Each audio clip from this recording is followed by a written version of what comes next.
Our speaker today is one of our own, Dr. Cassandra Campbell. She received a master's degree in psychology at Texas Women's University and a doctorate in psychology from Walden University. She has had a private practice since 1977, worked as a counselor, psychologist, family therapist, program director in 4 different psychiatric hospitals and addiction treatment centers. Whatever your issue is, she has the therapy. She has presented workshops and seminars on self-hatred, none of that here, self-love, a lot of that here, relationships, communication, self-confidence, family systems, compulsions, weight loss, developing intuition, addictions, eating disorders, spirituality, motivation, personal transformation in many settings over those years. As of 2002, she had presented classes and workshops in 8 states and in Australia. She presented at the International Energy Psychology Conferences in 2001 and 2002. In 2006, busy lady, she co-authored a book called Personal Vibrations, Creating Your Heart's Desire. With no more delay, Cassandra Campbell. Wow, that sounded great. I was listening to that going, dang, that's pretty good. I forget how long I've been at this. Yes, sir. We're good. So we have a little bit of technology thing going on here, so I'm going to have to look up here to see the slides. So forgive my back when it comes. So today we're going to be talking about your mind, your friend or your foe, and how that happens and why that happens, and what you can do about it and how it benefits you or not, and some tools to use so that you can get your mind to be your friend more often, and how that correlates. I'm going to give you some scientific information. Oh, that's big. How that correlates with your physiology, meaning your body, as well as your emotions, and also throughout this, as how this can benefit you in what you're doing right now, which is reinventing yourself, looking for a job, changing how you view your life, how you view the world, because the world today is real different. So, your mind, your friend, or your foe. Before we move on, I want you to take just a minute. I'm going to ask you to do something. It's real simple. But first, take a deep breath, please, everybody. And let it out, and consciously let your shoulders relax. All of you can do this. Just take a deep breath, and then let it back out. Now, what happens is when we have a challenge in life, no matter what it is, what area of your life it is, the mind goes into working overtime to figure out the best strategy to get the best outcome, right? Right? That's what it does. It also begins to identify the problems and is looking for the solutions. These terms I'm sure you're not unfamiliar with. So that is what happens. Now, these internal voices, we can call them internal voices. We can also call them your software programming. And I'm going to describe to you how that happens. It tells us what to do and what not to do. And this programming is designed to assure your survival. It happens when we're born. We get messages from our environment constantly about how we are, what works, what doesn't work, what we should do, what we shouldn't do. And it's all about a survival and a training to be able to fit into your family, your culture, your society, and the world. That's what it's for. And it's to keep you in survival so that you can go forward in life. We get that from all the significant people in our life. Everybody, our families, our teachers, our daycares, our preachers, our ministers, our priests, our bosses, absolutely. And in this process, from the time you're born until age 6, you are uploading, upgrading, and enhancing your software program that is called the records in your mind, the voices in your head. They begin to go deep. Let's see, I think you call it background. It's running in the background. So these messages start to go deep inside into what psychology calls your subconscious. And it runs constantly, just like a good software program. It runs constantly. It never stops. It never stops. That is your survival mechanism, and it tells you how to thrive based on all that you've learned and all that you've been trained to do. There's two ways that your mind is doing this. It's through positive messages and negative messages.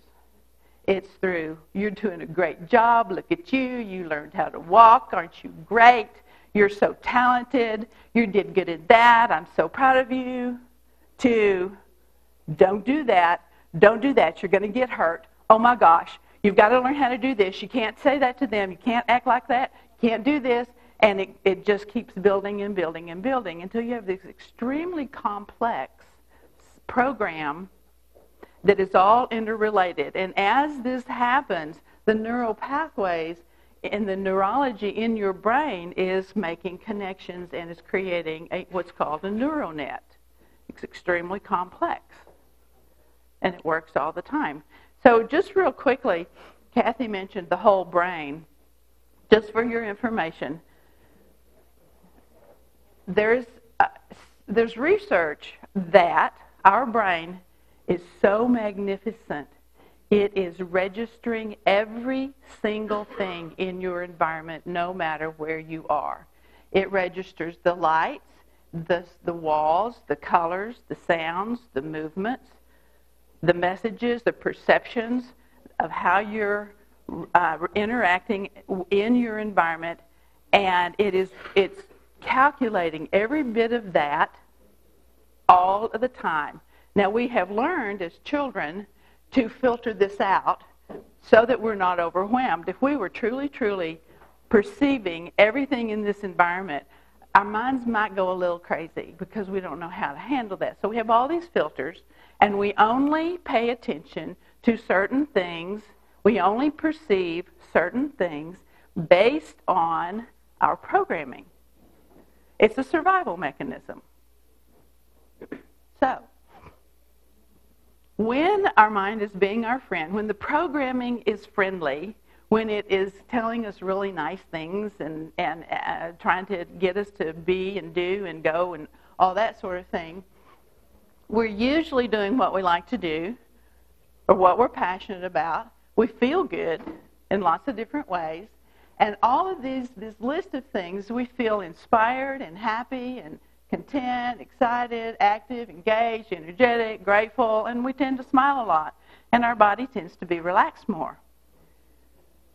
Ordinarily, the voice in the head, you all know the voice in your head, right? You do recognize you've got one. Okay. I can, I will, I can learn, I will learn, I'll do okay, I can do that, it feels good, yeah, I'm with it. That's the voices going on. That's the confidence. It's supporting the confidence that helps you survive in the world that you've chosen. When it becomes our foe, our not so friendly part of our programming, is when we're doing things and it leads to having to do things that we don't like, we don't want to do, we push ourselves to do it, we procrastinate, we don't feel good, and we have all kinds of reasons and all kinds of resistance that's going on inside of us, in our head and in our body. And here's what happens when we get into that. We feel stressed. Fear comes up. Anxiety comes up. You all know what anxiety feels like? No, not at all. Good. Good. It feels like you don't breathe very well. You hold your breath. You get a little fuzzy because you're not breathing very well. And you're attentive to lots of different things, but you're afraid to be attentive to too many things because you might get out of control, and then it just gets worse and gets worse and gets worse. And your heart starts beating very, very, very, very fast. Physiologically, that is what happens. That's why anxiety can lead to becoming an actual disorder, and it's just debilitating. Confusion, cautious, depressed. Whether it's a little bit of depression or a whole lot of depression. It's coming from that programming. You're not doing it right. You're in the wrong place. It's not working. Oh my God. It's not working. What am I going to do? Denial.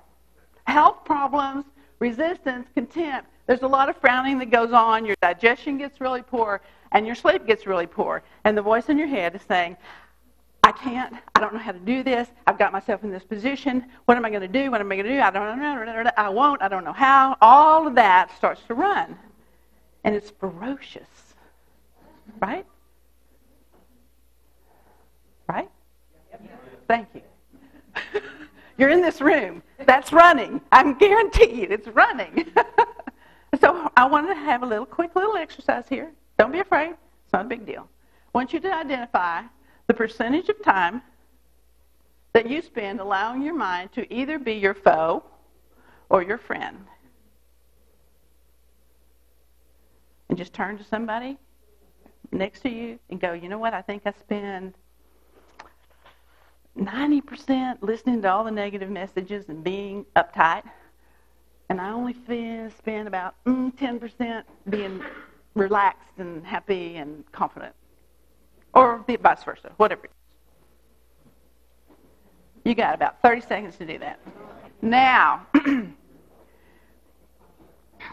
there's a tool so that you can begin to have your mind be more of your friend. I'm going to show you the science and the biology of why that's something you might really want to do. There's a tool for getting your mind to be more of your friend more of the time than less of the time. It's moving the mind. It's giving it a job. So we don't get rid of the mind. It never goes away, ever. But you can give it a different job. You see, this programming that we're calling our mind has a job. Its job is to make sure you survive. That's it.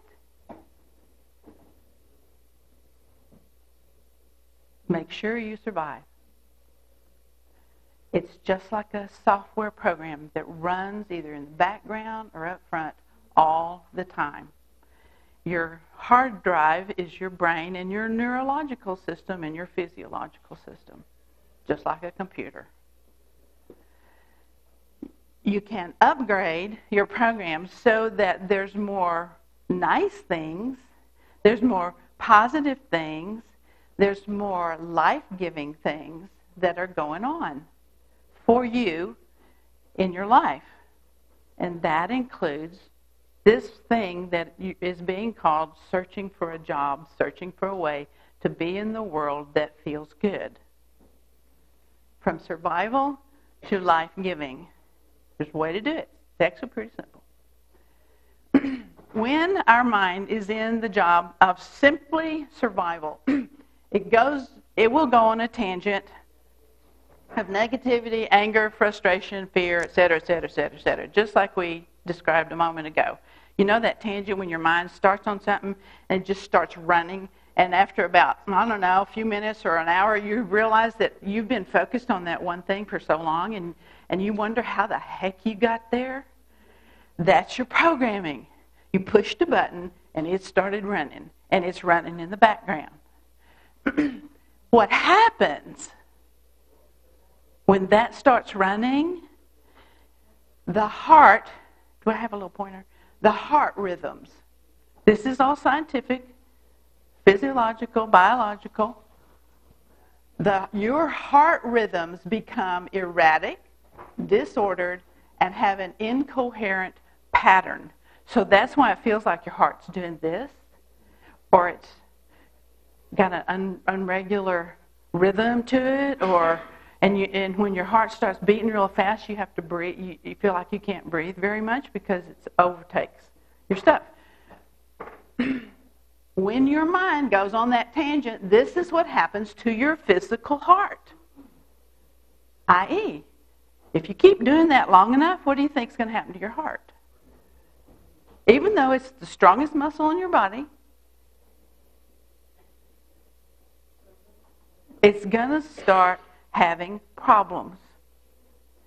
If you drive it too fast, too hard, too long, it will start having problems of different kinds. Everybody, a lot of people, understand that. So when we have a job that is life-giving for your mind, the internal talk is positive. It concerns love, appreciation, gratitude, feeling good, happy, excited, relaxed. No matter where you are, by the way. When you do this, when your mind is doing this, it causes your heart's rhythm to be smooth, ordered, and coherent. This is all documented with EKGs, EEGs, and all kinds of other things that register the electromagnetic patterns of your heart and your brain. I've been there. I've been on both sides of it long enough to know that this is really true. Okay, so when I get real upset, things happen that don't feel very good. My digestion goes yucky, and I don't feel good, and I want to sleep more, and I don't have a lot of energy, and I eat foods I shouldn't eat, or don't make me feel good. You know all that. Or I drink things that aren't necessarily good for me. Okay. Now, I want you to take another breath. And I want you to create within yourself a genuine smile. A genuine smile. All you have to do is think about something that was fun, that you loved, that you're grateful for, that you enjoyed. It could be a joke. It doesn't matter what it is. Just smile, inside and outside.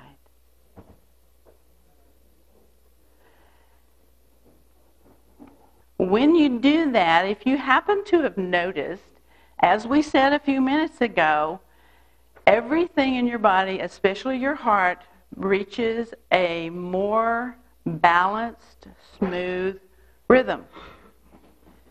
So that positive feeling that you just generated inside of yourself somewhere leads to a chemical cascade of beneficial hormones. We like hormones, right? I forgot to tell. I need to tell you about the teenage brain here in a minute. You'll love it. Which leads to the heart beating a smooth rhythmic pattern, like we talked about a minute ago, right? Okay, here's the science. Your brain syncs up to this smooth pattern, creates a cortical facilitation, and the result is mental clarity. Just like that. Because your brain settles down. The electricity in your brain is not doing this. When you have anxiety, fear, anger, it's that stuff, that negative stuff, your brain is going crazy. It's flying off, it's firing off, and your heart is beating like crazy, and the brain syncs up with it. So actually, I'll show you how the heart comes first, the physical heart. You don't have to talk about that other stuff. Mental clarity. All you have to do, take a breath, smile, think of something that you enjoy, that you like, that feels good to you, somebody you love, something you love, something you laugh about. And this is literally, physically, emotionally what happens. That's a pretty good benefit, I think. Especially when you're looking for a job. Especially when you have an interview. Especially when you're getting to talk to somebody that you feel, you want to have this thing going on so that it works for everybody. It's really beneficial to be like really present and clear and all that sort of thing in your mind. When you're smiling, these are the other things that happen. Your blood pressure lowers. Your nervous system calms down. Your hormone balance improves. That's a good thing. Your brain function improves. It works better. The neural net, the neurology, the nerves are firing at a more balanced, consistent way that's not erratic. And processing, y'all know about processing, right? Electronic, electromagnetic processing. Processing becomes smoother and more harmonious, and you end up with a positive feeling of well-being. Here's this, what I've been talking to you about. This is a diagram put together by several different researchers, but mainly HeartMath Institute, based on EKGs and EEGs. If you notice, it's the electromagnetic field of the brain versus the heart, the physical heart. Electromagnetic field. You all understand the electromagnetic field, I take it. Most of you work with something like that every day. See this one right here? Which one would you guess that one belongs to, the brain or the heart? The heart. Almost everybody thinks it belongs to the heart. That's what we're trained to do. That's what our programming tells us. Our mind, our brain is king. We're trained that way. In our culture, that's just the way it is. Guess what? The research is showing that this is the electromagnetic field of the brain. This is the electromagnetic field of the physical heart. It is 5,000 times stronger and bigger than the electromagnetic field of the brain.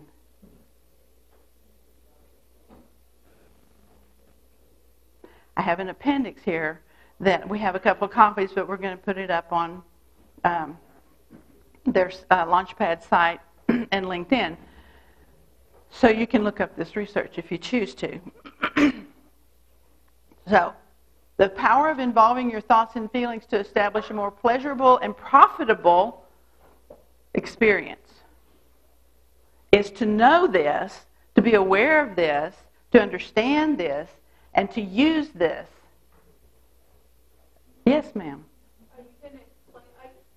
I'm filling in the gaps here because it's that piece of when you come in contact with somebody and whether it feels good or whether the judgments and so forth that come off. I'm trying to fill in the gap there with the piece of. Okay, so I think I know what you're saying. When you are considering the brain as primary, i.e., our programming, the software that's running outside, in the background and up front, it is full of everything that you were taught to believe is the right way to be in life. And nobody has the exact same programming. Even two children in the same family don't have the same programming. So you see there's a part of us that we're born with. It's real deep inside, and it's the innate part of us that is just who we are when we are free and alive. It's just who we are. So along comes all the training and all the programming to survive, to get along in the world, to be a good member of society and of the family. And that programming starts to sort of cover up that part of us. It may enhance it in some ways, and it may kind of cover it up in a little ways. And so anyone that you come into contact with, no matter who they are, where they are, or under what conditions, this field, this field right here reaches, those two people come, when you come into within 5 feet of somebody, like I'm within 5 feet of these people, this electromagnetic field of the physical heart is interacting. It is blending. And there's information that comes across that we're not even aware of. So when you're in a job interview or in a job, it is, when you can, it's a good thing to remember that you just have to get this close to someone, and there's all kinds of information, electrical, electromagnetic information, there's all kinds of programming that's going on behind the scenes. It's running in the background. Hence whether you like somebody or not, or whether... Okay, hence the automatic thing, almost instantaneous thing, you feel close to some people, you feel good with some people, you feel a distance with some people, you feel all different kinds of things. It's a wide variety from, I don't think I want to be around this person anymore, to, I really like this person, I think I want to get married, whatever. the wide range of relationship that occurs. Did that answer? Okay, good. It's called coherence. Remember, there's a slide back here that says, can this move? Let's see. When the brain syncs up with a smooth pattern that's created by the heart. Okay. That's called coherence. They sync electromagnetically. When there is a coherence between the brain and the physical heart, these are the things that happen just naturally. You can't make it happen. It's just what happens. And this is what happens. I was talking about this as when your mind is being your friend. When it is giving the wonderful, the good perception of life. So you have mental clarity, like we said before. There's a physical balance, harmony, and health. There's emotional stability. The programming, it's our program, optimizes the mind to being your friend. And we open up to ways to have more positive results in all areas of our life, which is better jobs, better health, better well-being, and family, and more fun in our life.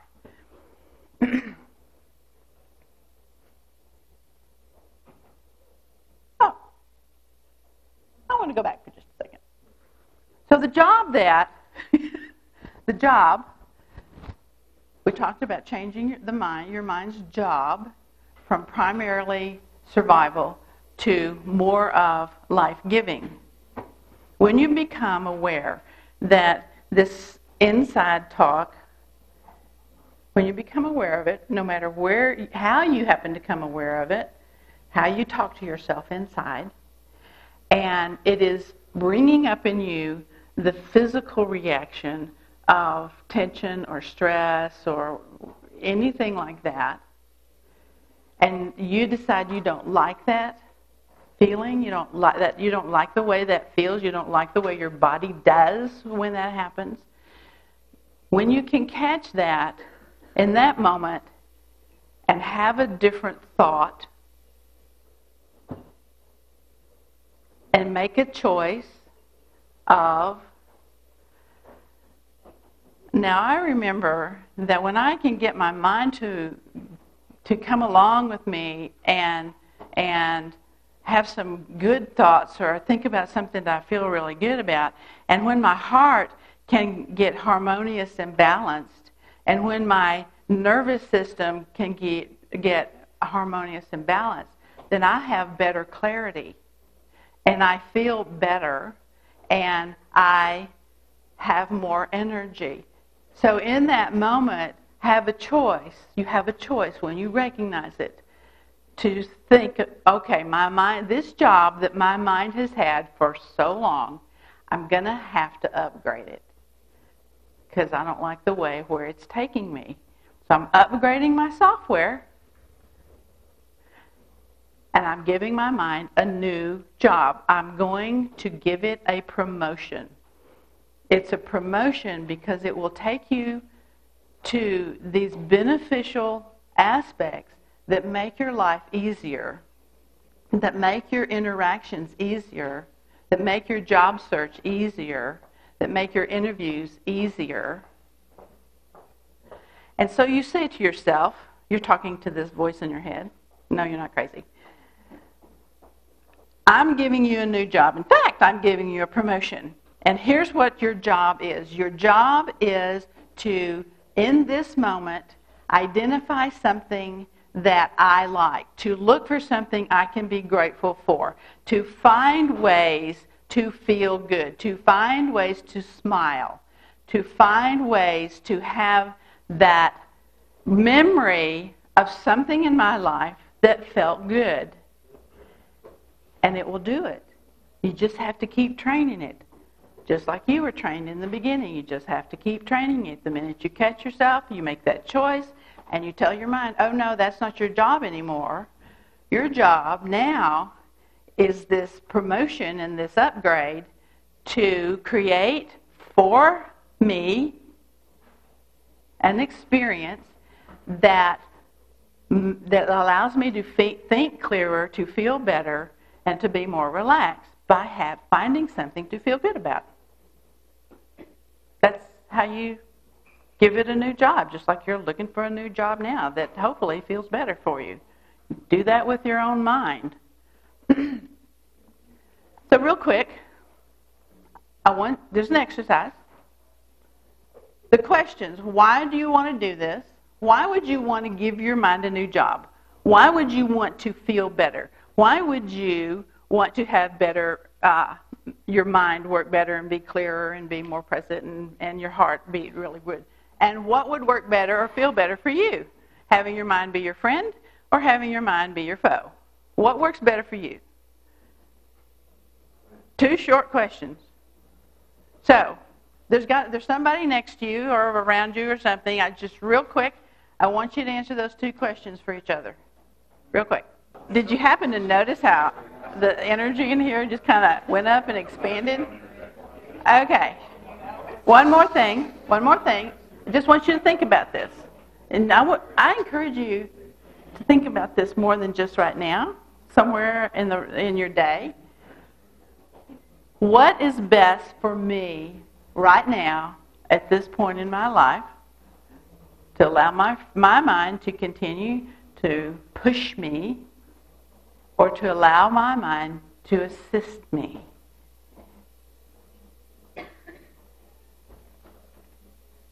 And what self-talk do you need or want to change? That's part of giving your mind a new job.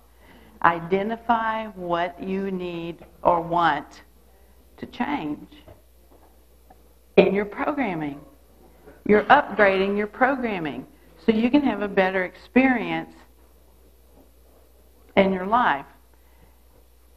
Looking for a job, in your interviews, wouldn't it be cool to find the group, the place, the people that just feels really good and everybody gets along pretty much, and even if you don't, it's okay. And you get to do what you really like to do, what you're really good at. Wouldn't that be great? Think about that more. So, that's what this was about. Retraining your mind to be your friend. And it does take practice. It's just a training program. It just takes practice. The benefits can be a whole lot more than you know right now. When you really go through this, really truly practice, then things change for the better. They do. But you have to practice.